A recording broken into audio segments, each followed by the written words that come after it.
I'm Kelly Cooper, 32, and I turned a basement invention into a multi-million-dollar military contract.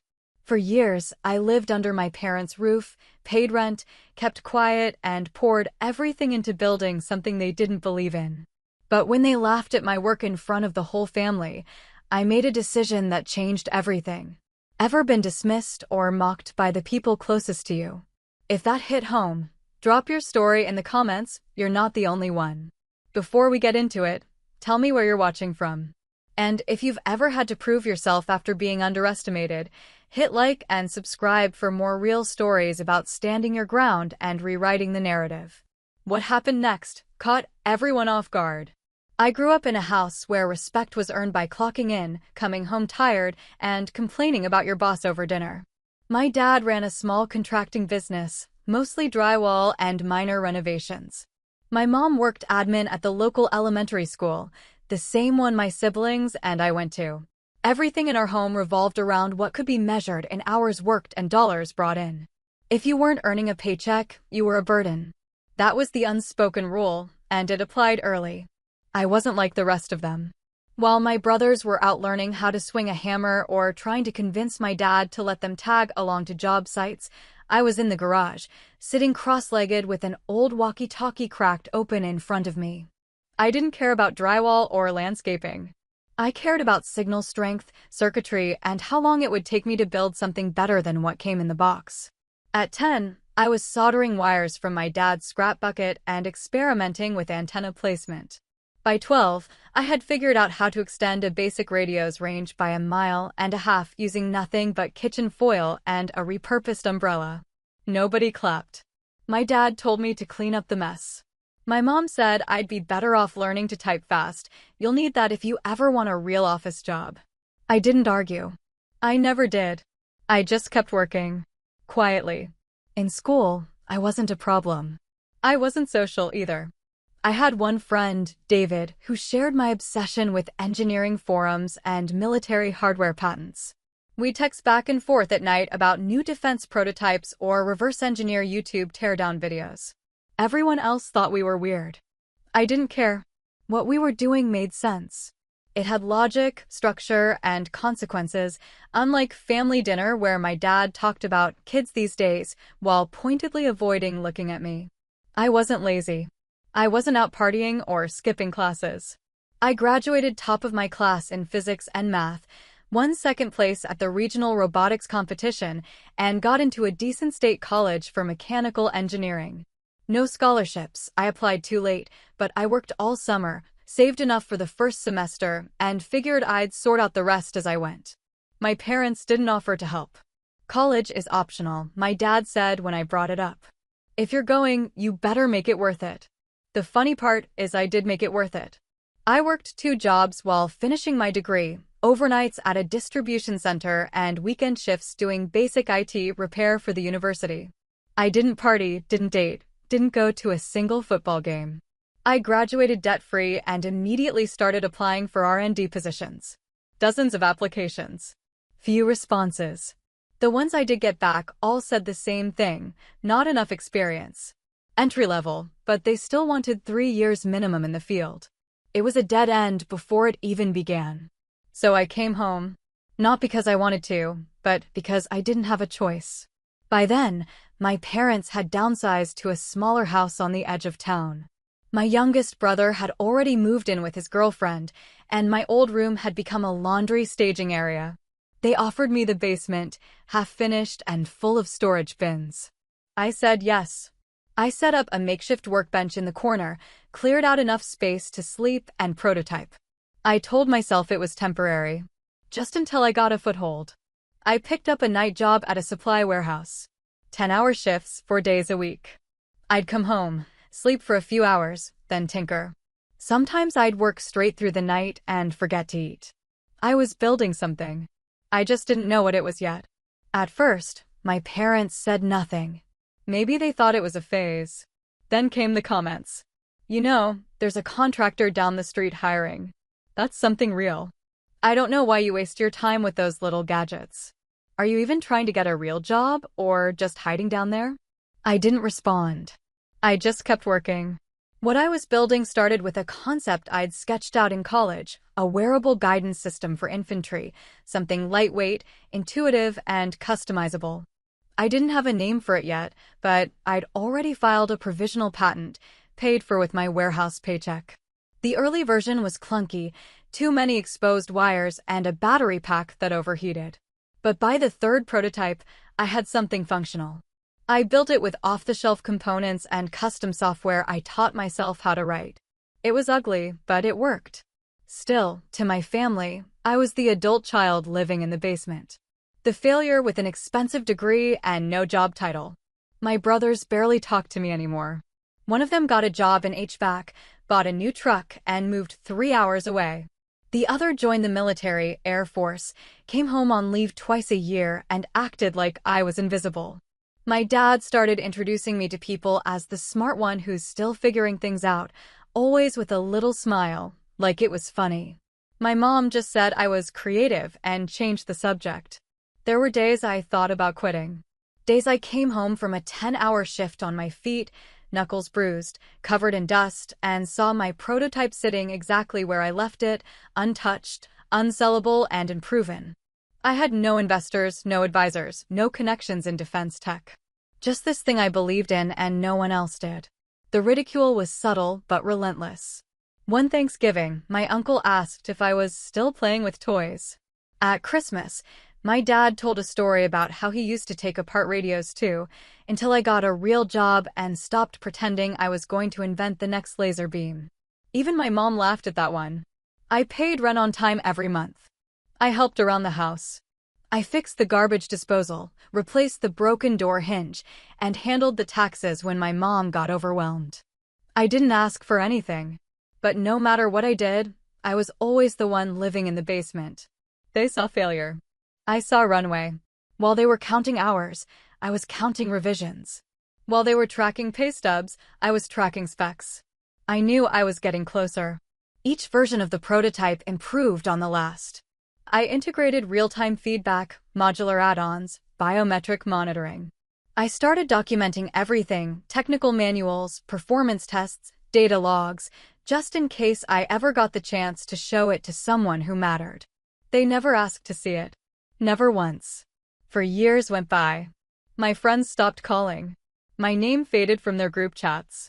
I missed weddings, holidays, and baby showers, partly from exhaustion, partly because I couldn't afford the travel, but mostly because I didn't want to sit across from someone who would ask, "So, what are you doing now?"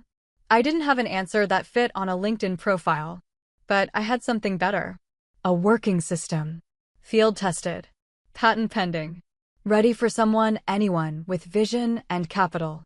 I didn't tell my parents when I booked the meeting with the defense tech firm. I didn't tell them when I submitted the full patent. I didn't tell them when the prototype passed the final testing benchmarks. I kept my head down and kept working. They didn't see what I was building. They saw what I lacked. I let them. Because I knew the day would come when I wouldn't have to explain it anymore. I'd just show them. At first, I told myself it was in my head. That it wasn't intentional when they left me out of things or changed the group chat name without telling me. That maybe it had nothing to do with what I was or wasn't doing. But over time, the pattern became hard to ignore. My brothers got married within a year of each other. I didn't find out about either proposal until weeks after they happened. My older brother invited me to his wedding through a forwarded email chain that still had the catering quote attached. "Just wanted to make sure you got this," he'd added.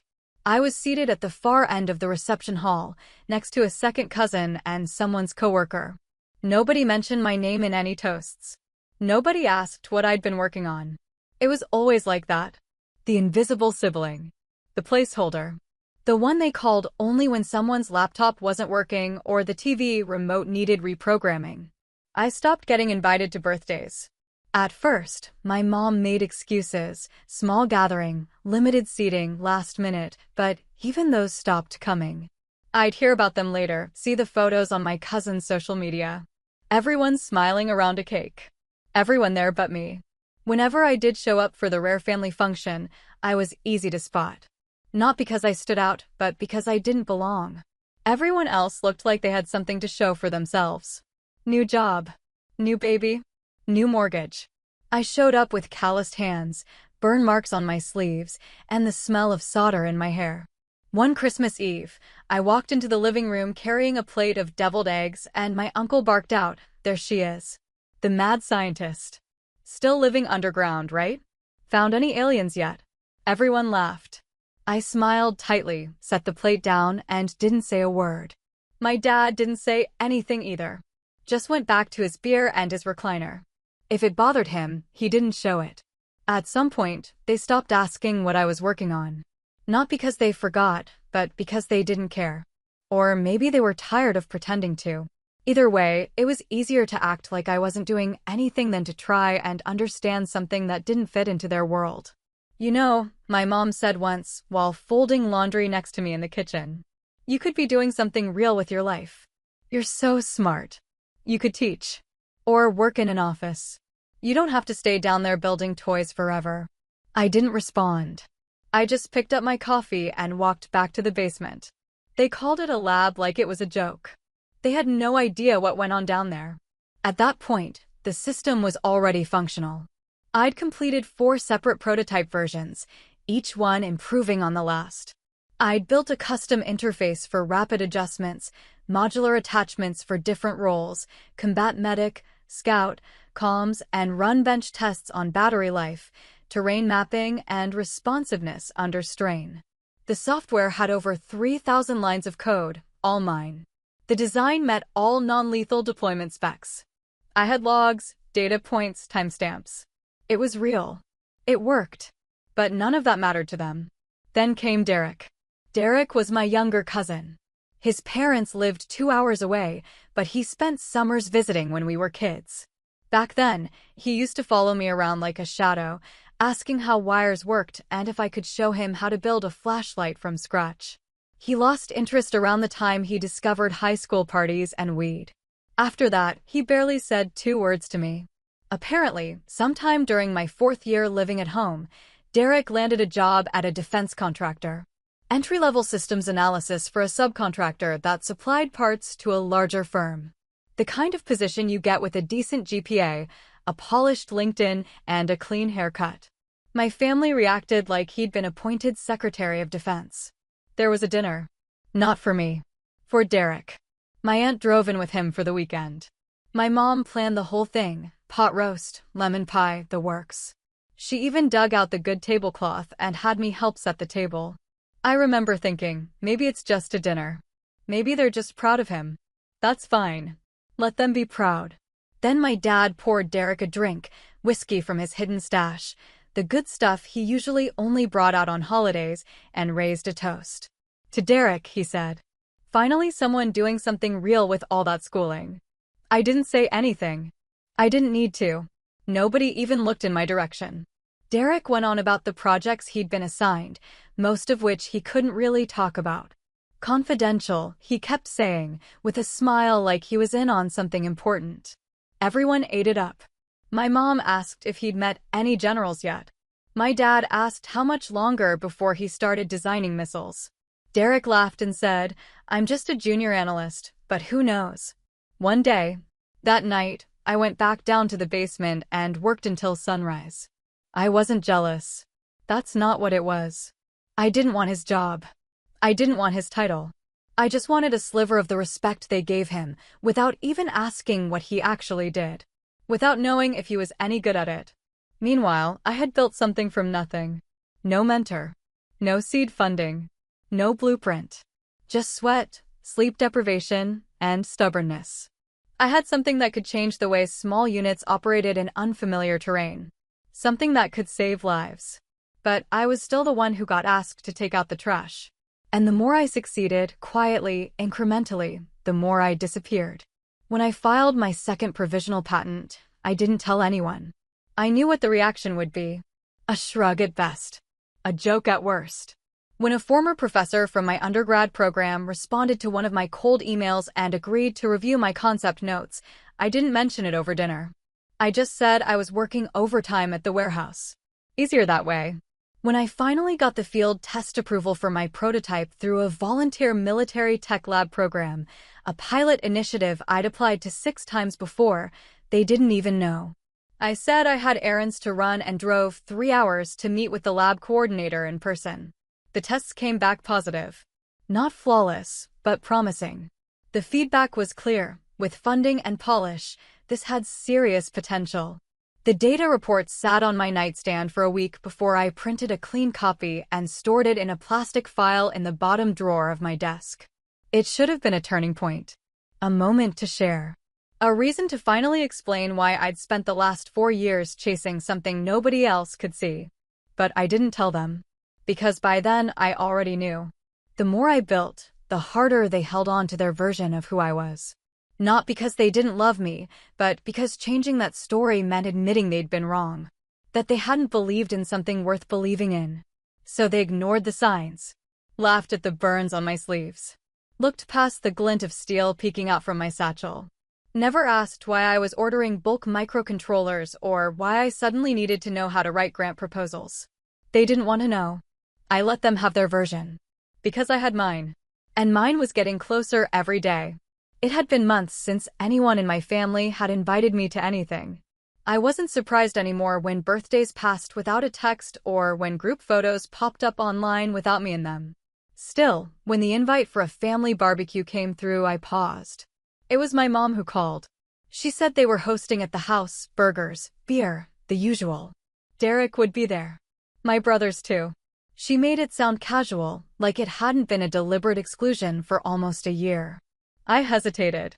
I almost said no. But some part of me, the part that still remembered what it felt like to be part of something, wanted to believe maybe things had shifted. Maybe they'd seen the article I published in the niche tech forum.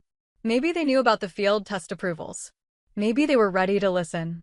I brought a 3D printed scale model of the latest prototype in my backpack. It was clean, tight, minimal. I'd spent 2 weeks perfecting it, not for the military contractor I was hoping to pitch, not for a magazine feature, just for this. I thought maybe if my dad saw it in person, if he held it in his hands, he'd understand this wasn't some fantasy. That I'd built something real. That it mattered. I got there early. My mom gave me a quick hug at the door and told me to put the potato salad in the fridge. I could hear laughter coming from the backyard, gravelly voices, the sharp clang of tongs on a grill, beer bottles cracking open. The kind of noise that used to make me feel like I belonged. I stepped out back. Nobody looked up right away. Derek was holding court by the grill, explaining something to my older brother about weapon systems. I caught the tail end, something about data cross-matching and the targeting arrays. He wasn't wrong, but he wasn't right either. I knew because I'd spent the last 6 months deep in R&D papers that explained it in actual terms, not buzzwords. Hey, I said, offering a half smile. It's been a while. My brother nodded. You're still living at home? Still working, I said, like those things were the same. The conversation ended there. I found a spot by the patio table and waited. It was a hot day. Sweat beaded at my temples. I didn't take the model out right away. I wanted the right moment. We ate in patches, people grabbing plates as burgers came off the grill, standing around in little clusters. My mom made a round of introductions for one of my cousin's friends, listing everyone's jobs like a resume. When she got to me, she said, "And this is our daughter. She's working on some kind of engineering thing, right, honey?" I said yes. That was it. Later, after the plates were mostly cleared and the conversation had softened into idle chat, I unzipped my backpack and pulled out the model. It was small, just big enough to demonstrate the interface layout and structure. I'd color-coded the modules, labeled each port, added a touch-sensitive pad to show how the mapping system worked. It wasn't meant to impress anyone outside of a design lab, but for a backyard, it was more than enough. "Hey Dad," I said, walking over. "I wanted to show you something I've been working on. It's based on a modular HUD concept for ground units." I integrated. He looked up from his beer, sighed, and waved me off. "Still with the toys, huh?" My mouth stayed open a second too long. I closed it, lowered the model slightly. My mom chuckled from across the yard. She used to take apart the toaster when she was 5. We could never keep anything plugged in. Someone, my uncle, I think, snorted. Should have been a boy. At least then the weird tools would have made more sense. Then Derek spoke, biting into a corn cob. "You know she applied for a patent?" like DARPA's just waiting for her to call. The laughter was sharp and immediate. It wasn't cruel in the overt sense, but it hit harder than if it had been. Because it was casual, easy, comfortable. They'd been laughing at me for years, and I just never heard it this clearly before. I looked at my dad. I waited. He didn't say anything. He didn't tell them to knock it off. He didn't ask to see the model. He didn't even look at it.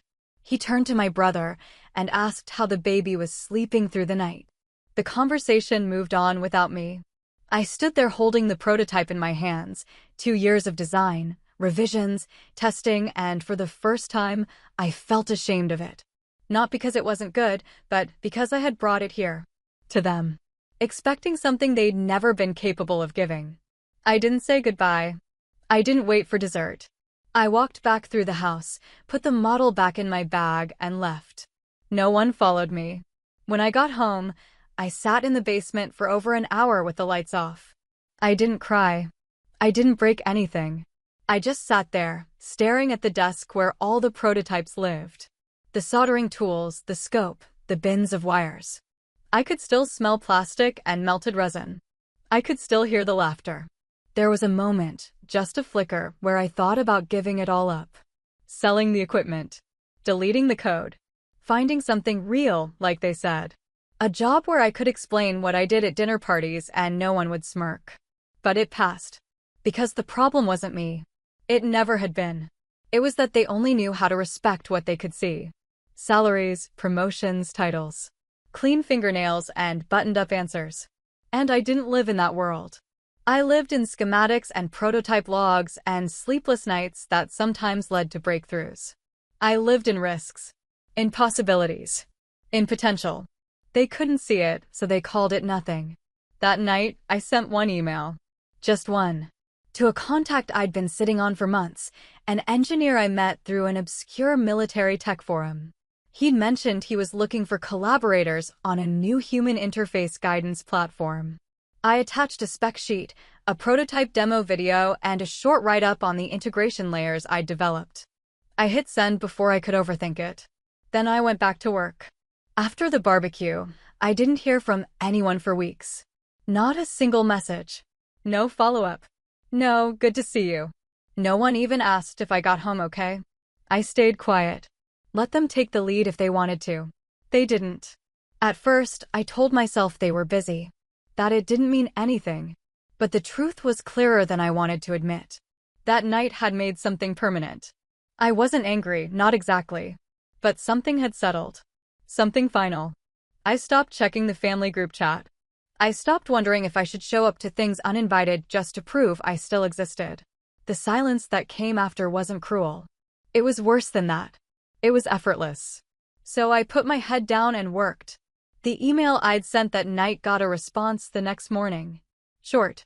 Polite. Curious. He said he liked the direction of the modular interface. Asked if I had any full documentation. I sent everything I had, prototypes, test footage, field notes, the data logs from the volunteer lab program that had approved the platform 6 months earlier. I didn't hold anything back. 2 days later, he introduced me to someone higher up. She was part of a military-affiliated R&D firm that specialized in non-lethal combat support systems. They'd been struggling with real-time visual mapping for infantry in low-visibility terrain. My prototype, apparently, solved 3 of the major bottlenecks they'd been stuck on for over a year. I hadn't expected that. The first video call was just technical review. They asked questions. I answered. I kept it professional. No emotion, no pitch. Just facts. I told them exactly what I'd built, how I'd built it, and what it could do. They didn't laugh. They didn't condescend. They asked smart follow-up questions and took notes. By the end of the call, they asked if I could come in for an in-person demonstration. That was when it hit me. This was real. My old college professor, Dr. Ames, was the one who'd helped make the introduction in the first place. He'd been a quiet supporter since I graduated, the kind of mentor who didn't need recognition. He'd read every paper I'd sent him, given notes, connected me to people when he could. He was the only person who knew what I'd really been doing in that basement. He called me the night before the demo. Said to take it seriously. They're not just being polite. They're interested. I didn't sleep. I went over every detail. Reassembled the prototype from scratch. Retested every connection. Practiced the walkthrough a dozen times. Not for them, for me. I needed to be ready. I needed this to work. The meeting took place in a low-rise building on the edge of a defense campus an hour outside the city. The room was plain, concrete floors, folding chairs, one long table with a monitor. But the people in it weren't. There were 3 of them, all former field engineers turned project leads. They'd seen enough failed ideas to know what wouldn't scale. I showed them the prototype. Walked through the interface, the live feedback, the modular adjustments. Ran the data off a dummy scenario I'd coded to simulate a forested combat zone with no GPS lock. They watched. They asked questions. They didn't say much at first. Then one of them said, "Where the hell have you been hiding?" It wasn't a joke. It wasn't sarcastic. It was genuine. "We've had 3 separate design teams trying to solve this," another added. And none of them got this far. I didn't know what to say. They asked if I'd consider licensing the design for further development under their umbrella. Nothing binding, just a letter of intent and a possible funding partnership. I didn't answer right away. I asked for time. They agreed. I drove home in silence. No music. No calls. Just the road. When I got back, I sat in the basement for a long time. Same chair. Same desk. Same lamp with the busted hinge that flickered if I nudged it wrong. Nothing about the space had changed. But everything else had. I looked around at the tools. The folders. The walls I'd soundproofed with old blankets to keep the grinding noise from bothering anyone upstairs, like they would have noticed. I remembered every night I'd spent there, piecing things together with no guarantee it would lead anywhere. Every time I'd told myself to keep going, even when it felt like I was building something only I would ever see. And now they wanted it. Not for charity. Not because they felt bad for the weird girl in the basement. But because it worked. Because it solved a real problem. Because I had done something that mattered. I didn't feel triumphant. Not in the way I thought I might. I felt released. For the first time, I realized I didn't need their permission to keep going. I didn't need their approval to believe in what I'd built. I had proven the only thing I ever needed to prove, that my time down here wasn't wasted. I didn't feel the urge to call my dad. I didn't fantasize about marching upstairs with the offer letter or dropping the demo video in the family group chat. None of that mattered anymore. What mattered was that I wasn't waiting to be seen. I'd stopped asking them to notice. And in that quiet, with the basement humming around me, I finally understood what freedom felt like. Not revenge. Not validation. Just freedom. They'd never see it coming. Because they never looked. Finalizing the patent felt quieter than I expected. After years of prototyping, revisions, testing, failed outreach, and late-night drafting, it arrived in the mail like any other document. A plain white envelope. My name in the corner. The official seal tucked into the bottom left. I sat with it for a full minute before opening it. The confirmation letter inside was short, barely half a page. No congratulatory language. No ceremony. Just a number, a date, and a signature. But I knew what it meant.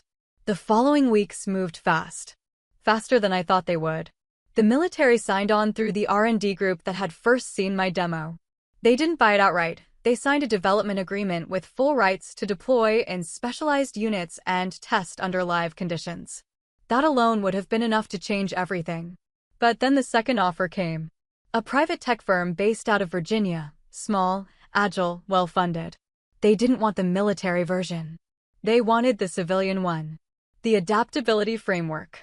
They saw commercial potential in remote fieldwork, disaster response, wilderness SR. They offered to license the rights for all non-military applications. I had a lawyer look over the terms twice. Dr. Ames referred me to someone he trusted. It was airtight. Fair. Generous. The check came in a manila envelope, standard mail. Not even tracked. There were no announcements. No press releases. Just a number printed on a piece of paper that made my hands tremble. 8 figures. Before taxes. I stared at it for a long time. Not because I didn't believe it, but because I had never imagined what that many zeros would look like with my name above them. I didn't post about it. I didn't celebrate. I didn't even tell anyone right away. I just sat at the basement desk where it all started. Same chair. Same flickering lamp. Same blue bin of spare wiring that I hadn't touched in months. And then I got up, walked upstairs, and asked my dad if he could come with me to the bank. He was in the garage, sorting screws into an old peanut butter jar. He looked up surprised. "You need another loan," he said, not unkindly, just flat, the way you say something you've said a dozen times before. I didn't answer. I just said, "Can you come?" He shrugged, wiped his hands on a rag, and grabbed his jacket. The bank was 15 minutes away. Neither of us said much on the drive. He asked once if my car was still acting up. I said I'd taken care of it. He nodded and went back to looking out the window. Inside, I waited for a teller with a folder in my hand. He stood beside me, one arm resting on the counter like we were back at the DMV. I caught a glimpse of us in the reflection of the glass partition, me in my old hoodie, him in his flannel jacket, both of us worn in different ways.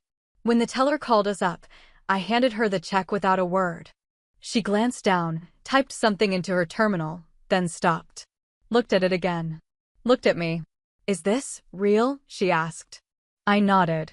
She turned the check over, scanned the barcode on the back, then read the amount out loud as she keyed it in. $10 million. The silence behind me stretched. I didn't turn around, but I could feel my dad freeze. He didn't say anything. Not at first. Just stood there, staring at the check. Like he didn't believe it. Like it couldn't possibly be connected to me. The teller cleared her throat. "We'll need to confirm the transfer through a manager. Do you have a preferred account for deposit?" I gave her the information, signed where she asked, and waited. Behind me, my dad finally spoke. Quietly. "You're not joking." I shook my head. He let out a long breath through his nose. Not quite a laugh. Not quite shock. Just air, leaving his body in a way that sounded like something collapsing. "When did all this happen?" he asked. I didn't look at him. "A while ago." "Why didn't you tell us?" I could have said a lot of things.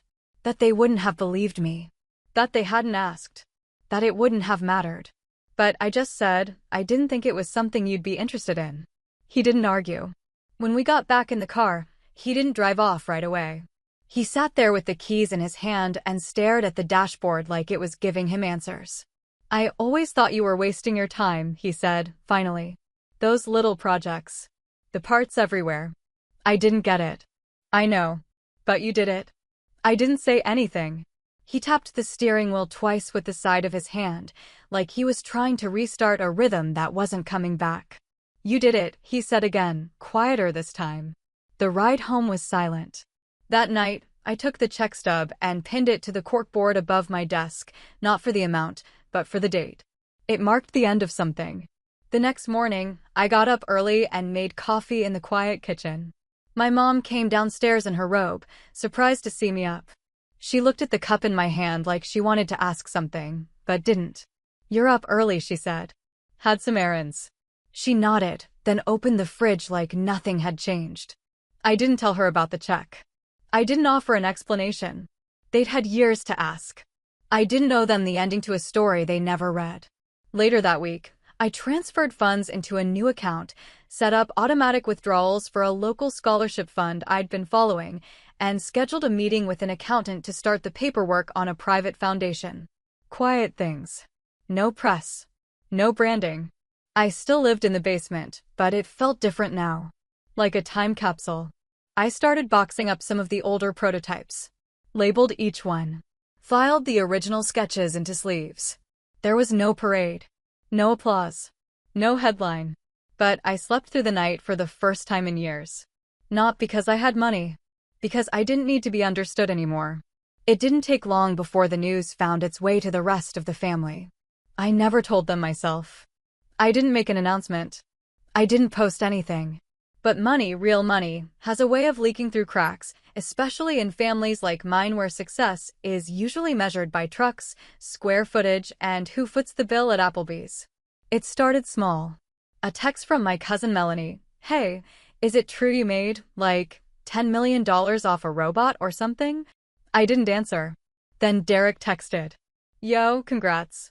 Didn't realize your project was serious. If you ever need help expanding, I'm pretty good with systems integration. No pressure. Just putting it out there." He signed it with a thumbs up emoji. That was the first time he'd texted me in over 3 years. Then came the rest. My uncle called me out of the blue one afternoon, leaving a voicemail I didn't bother returning. "Just heard the big news. Always knew you were a smart cookie. Guess all those hours in the basement paid off, huh? Let's grab a drink sometime, catch up." The same uncle who once said I should have been a boy. The same one who laughed when my sister's husband mocked my patent like it was a coloring book submission. Suddenly, I was the quiet genius. The misunderstood prodigy. The black sheep who turned out to be holding the biggest card the whole time. No one asked what I had gone through to get there. No one mentioned the years they spent pretending I didn't exist. They just wanted proximity now that I had something they couldn't ignore. I didn't give them much. I stayed polite. Answered when necessary. Deflected when I could. One night, I found my dad standing in the garage, staring at the old metal shelf where I used to keep all the tools I borrowed. Some were still there. Others had migrated into my basement years ago and never made their way back. He didn't say anything for a long time. Just stood there, hands in his pockets, like he wasn't sure if he was allowed to speak. Finally, he said, "You really did it, huh?" I nodded. He nodded too. Looked back at the shelf. "That old soldering iron still in one piece?" "It's retired," I said. He let out a soft laugh. Figures. He didn't apologize. He didn't say he was wrong. But the silence after that moment held something that hadn't been there before. Respect, maybe. Or humility. Or just the absence of dismissal. Whatever it was, I took it. A few weeks later, I moved out. I didn't buy anything flashy. No penthouse. No sports car. No massive estate on the edge of town. Just a modest 2-bedroom house with a clean garage, a small backyard, and enough natural light to work without overhead bulbs during the day. It had a finished basement, but I never used it for prototyping. I didn't need to. I'd already built the thing I came to build. I paid off my student loans in full, made a lump sum donation to a foundation that funds STEM scholarships for girls in underfunded high schools. Set up recurring grants through my lawyer so it wouldn't be about one big gesture, but a steady investment in people like me, girls who were told their ideas were hobbies, not futures. Dr. Ames wrote me a letter when he heard about it. He didn't mention the money. He just said he was proud that I used my breakthrough the way I always said I would, to create access for people who couldn't get through the door on their own. I framed the letter, hung it in the hallway near my office. Most days, I kept my routine simple. I still woke up early. Still made coffee the same way. Still went for late-night walks when my head got too full. Some habits don't change just because your account balance does.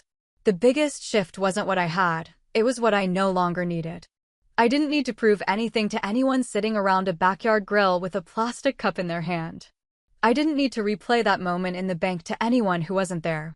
And I didn't need to go back to that basement. The last time I saw it, the lights were off. The desk was still there. The wires coiled neatly in the bins. The notebook I used to scribble out systems diagrams still sat in the drawer, open to the last page I ever touched. I thought about taking it with me. Thought about locking the door behind me like it was a museum piece. But I left it. Not because I was angry. Because I didn't need it anymore. What I'd built was no longer just code and hardware. It was distance. Boundaries. A new frame for my life that didn't depend on whether anyone finally saw what had been in front of them the whole time. I didn't correct my uncle when he told people he always believed in me. I didn't tell my cousin she wasn't qualified to work on my team. I didn't remind Derek what he said that day at the barbecue. They had their version of the story. I had mine. And I was finally in a place where I didn't need to argue about which one was true. I knew. That was enough. And that knowledge, quiet, private, unshakable, was worth more than any applause they could have given me back then.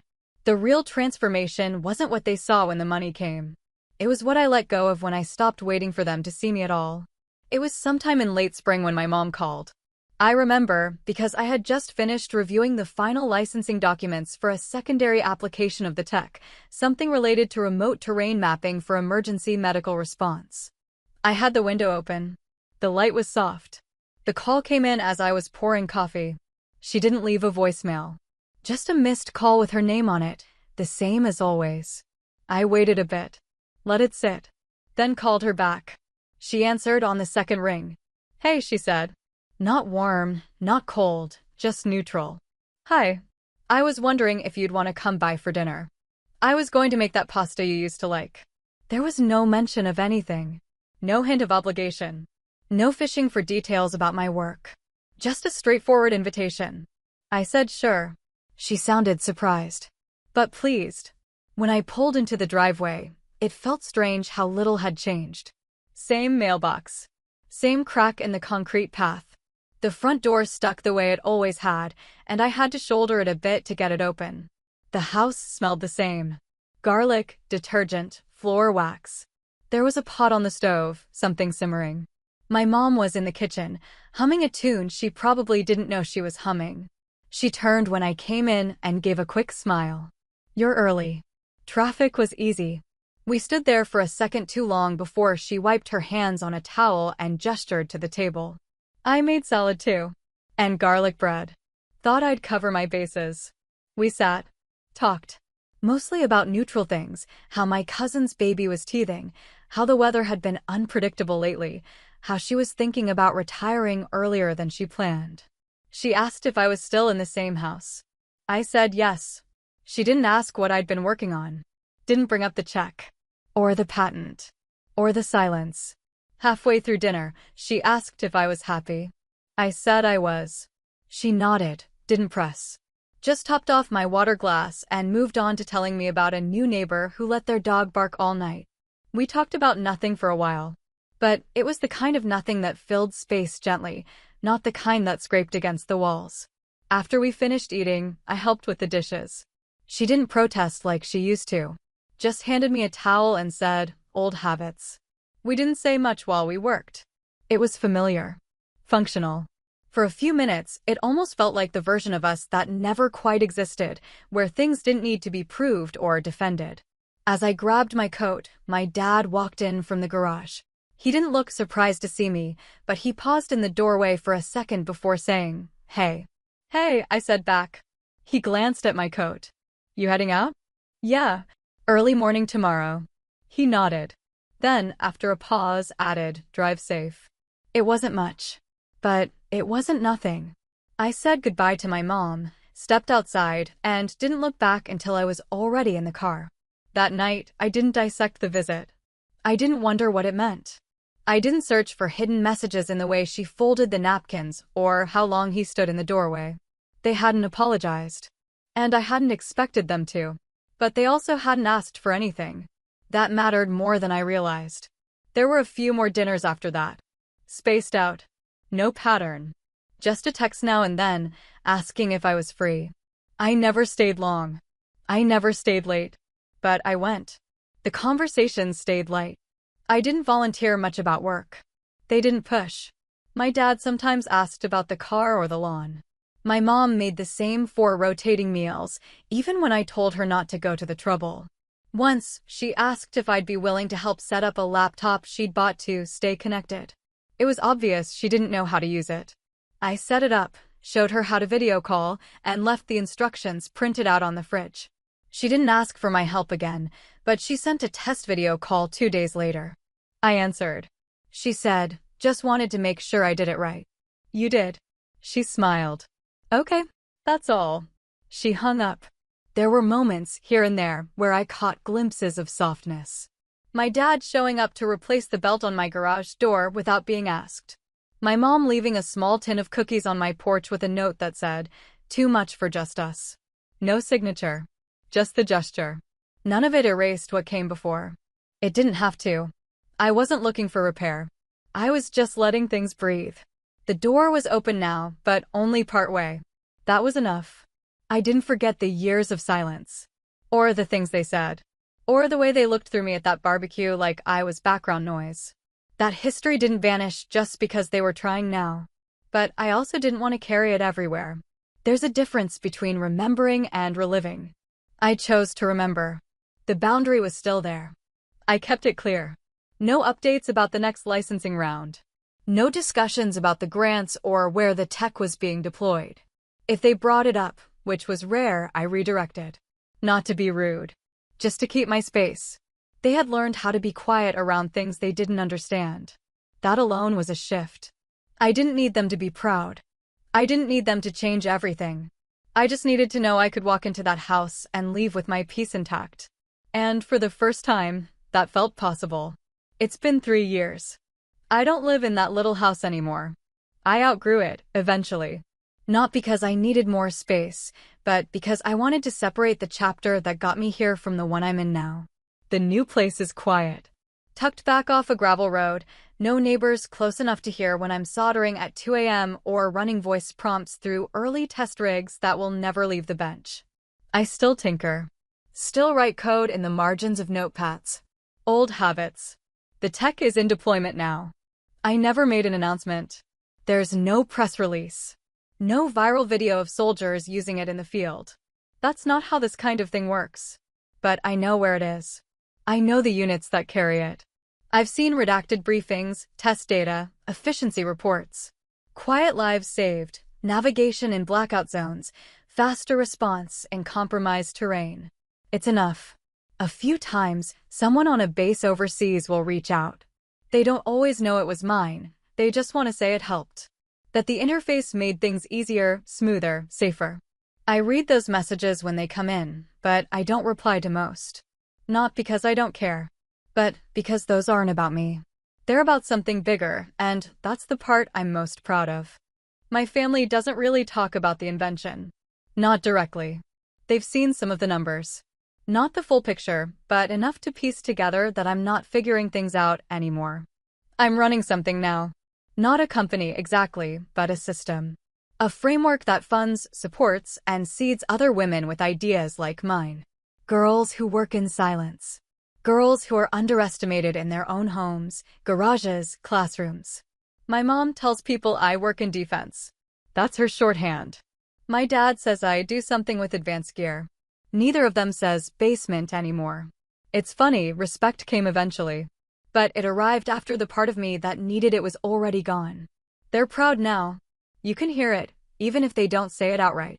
They bring me up more often. They loop me into group texts again.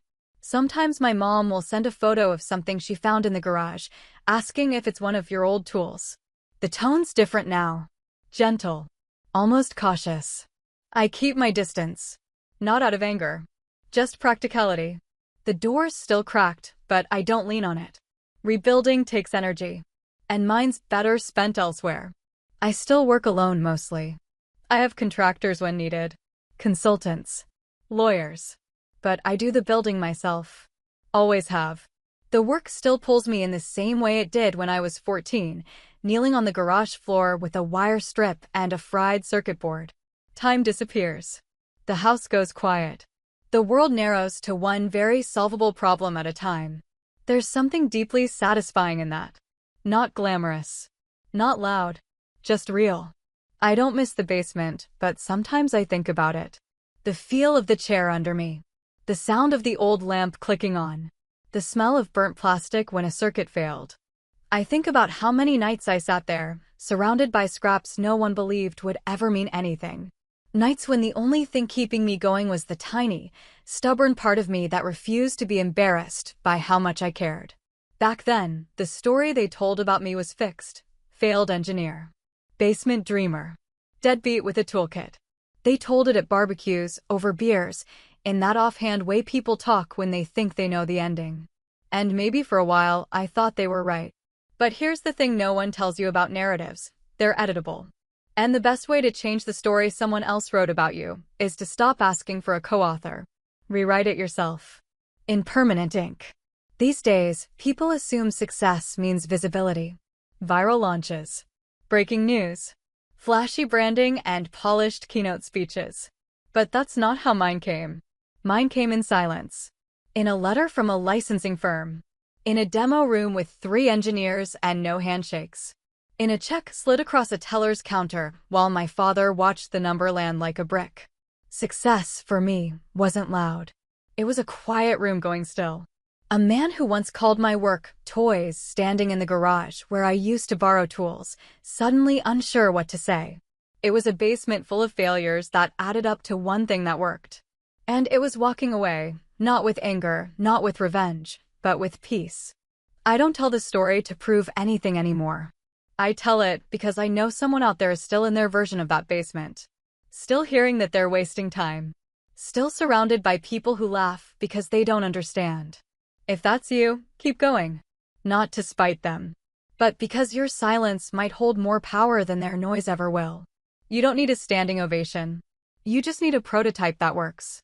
A contract with your name on it. And a check in your hand that makes the whole room pause. That's the part they can't erase. No matter how long they tried to pretend you'd never make it. Because when it's written in ink they never saw coming, they don't get to hold the pen. You do. Thanks for watching. Have you ever been underestimated by your own family? Told your dreams were pointless until they weren't? Let me know in the comments.